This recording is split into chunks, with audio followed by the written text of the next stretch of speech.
महाभारत की कथा में मधु कैटभ और सूर्यपुत्र कर्ण दो अलग अलग संदर्भों से हैं। मधु और कैटभ असुर थे जिन्हें भगवान विष्णु ने अपने वराह अवतार के दौरान मारा था। वे महान योद्धा थे, लेकिन उनकी कहानी महाभारत के समय से पहले की है। कर्ण सूर्यपुत्र महाभारत के प्रमुख पात्रों में से एक थे और उन्हें एक महान योद्धा माना जाता था। उनका युद्ध कौशल अत्यंत उच्च कोटि का था। अगर हम सिर्फ योद्धाओं के रूप में उनकी तुलना करें तो ये कहना कठिन है कि कौन जीत सकता था, क्योंकि दोनों अलग अलग युगों और कथाओं से संबंधित हैं। लेकिन महाभारत में कर्ण को एक महान योद्धा के रूप में दर्शाया गया है, इसलिए वह एक मजबूत प्रतियोगी होते। आज ये कहना कठिन है कि क्या मधु और कैटभ कर्ण को हरा सकते थे, क्योंकि वे विभिन्न युगों के महान योद्धा हैं और उनके युद्ध कौशल का प्रत्यक्ष मुकाबला संभव नहीं है। महाभारत की कथा अनुसार देवराज इंद्र और सूर्यपुत्र कर्ण दोनों अत्यंत शक्तिशाली योद्धा थे। हालांकि यह तुलना थोड़ी कठिन है, क्योंकि दोनों की शक्तियां और क्षमताएं अलग अलग थीं। महाभारत में इंद्र ने अर्जुन के पिता के रूप में भूमिका निभाई और अर्जुन को दिव्य अस्त्र प्रदान किए। कर्ण के पास भी महान अस्त्र शस्त्र और युद्ध कौशल थे, लेकिन उनकी शक्ति को कम करने के लिए इंद्र ने एक चाल चली। इंद्र ने ब्राह्मण का वेश धारण कर कर्ण से उसके कवच और कुंडल मांग लिए, जो कि उसकी अजेयता का कारण थे। कर्ण ने इंद्र को ये दान कर दिया, जिससे वह कमजोर हो गया। इसके बदले में इंद्र ने कर्ण को शक्ति नामक अस्त्र दिया। युद्ध में जब कर्ण और अर्जुन का मुकाबला हुआ तो अर्जुन को इंद्र के द्वारा प्राप्त दिव्य अस्त्र और भगवान श्री कृष्ण का समर्थन प्राप्त था। अंततः अर्जुन ने कर्ण को हराया।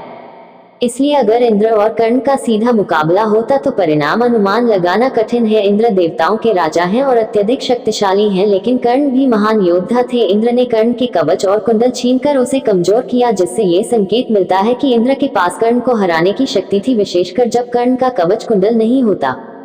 सूर्य देव के कई पुत्र हैं, जिनमें से कई महाशक्तिशाली और महत्वपूर्ण हैं। प्रमुख पुत्रों में शामिल हैं: 1. वैवस्वत मनु। मनु सूर्य देव के पुत्र हैं और उन्हें मानवता का पहला राजा माना जाता है। वह सभी मानवों के पूर्वज हैं और उन्हें धर्म और नैतिकता का पालन करने वाला माना जाता है।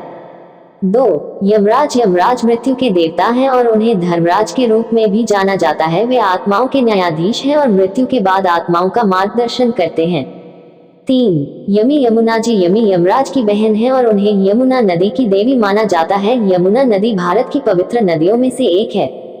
4. शनिदेव। शनिदेव न्याय के देवता हैं और उन्हें कर्मफलदाता माना जाता है। वे सूर्य देव और छाया सवर्णा के पुत्र हैं। शनिदेव की दृष्टि और प्रभाव से कोई भी कार्य प्रभावित हो सकता है। 5. सूर्यपुत्र कर्ण। कर्ण महाभारत के एक प्रमुख पात्र हैं और उन्हें एक महान योद्धा और दानवीर के रूप में जाना जाता है। वह कुंतेय और राधेय नाम से भी प्रसिद्ध हैं। इनमें से प्रमुख महाशक्तिशाली व्यक्तित्व यमराज, शनिदेव और सूर्यपुत्र कर्ण माने जाते हैं। ये तीनों ही अपनी अपनी शक्तियों और भूमिकाओं में अद्वितीय हैं। इंद्रदेव के पुत्रों की संख्या और उनके महाराष्ट्र की परंपरागत शादी से संबंध की स्पष्ट जानकारी प्राचीन शास्त्रों में विशिष्ट रूप से नहीं दी गई है। हालांकि इंद्रदेव के प्रमुख पुत्र अर्जुन हैं, जो महाभारत के प्रमुख पात्रों में से एक हैं। इंद्रदेव के अन्य उल्लेखनीय पुत्र हैं: 1. जयंत। इंद्रदेव और शची देवी के पुत्र जयंत हैं। वह एक दिव्य योद्धा हैं और विभिन्न पौराणिक कथाओं में उनकी भूमिका है। 2. वली। इंद्र का पुत्र वली है, जो विभिन्न कथाओं में आता है। 3. अर्जुन। महाभारत में अर्जुन इंद्रदेव के पुत्र हैं, जिन्हें महान धनुर्धर और पांडवों में से एक माना जाता है। महाराष्ट्र की शादी की परंपराओं में इंद्रदेव या उनके पुत्रों का कोई विशिष्ट धार्मिक या सांस्कृतिक संबंध नहीं है। महाराष्ट्र की शादी की परंपराएं विशेष रूप से मराठी संस्कृति और रीति रिवाजों पर आधारित हैं, जिनमें कुछ प्रमुख रिवाज और परंपराएं शामिल हैं। 1. साखरपुड़ा सगाई समारोह। 2. हल्दी कुमकुम हल्दी की रस्म। 3. मंगलाष्टक शादी की मंत्रोच्चारण। 4. लाजाहोम अग्नि के चारों ओर फेरे। यदि आपके प्रश्न का कोई विशेष संदर्भ है तो कृपया और जानकारी दें, ताकि मैं अधिक विशिष्ट उत्तर दे सकूं।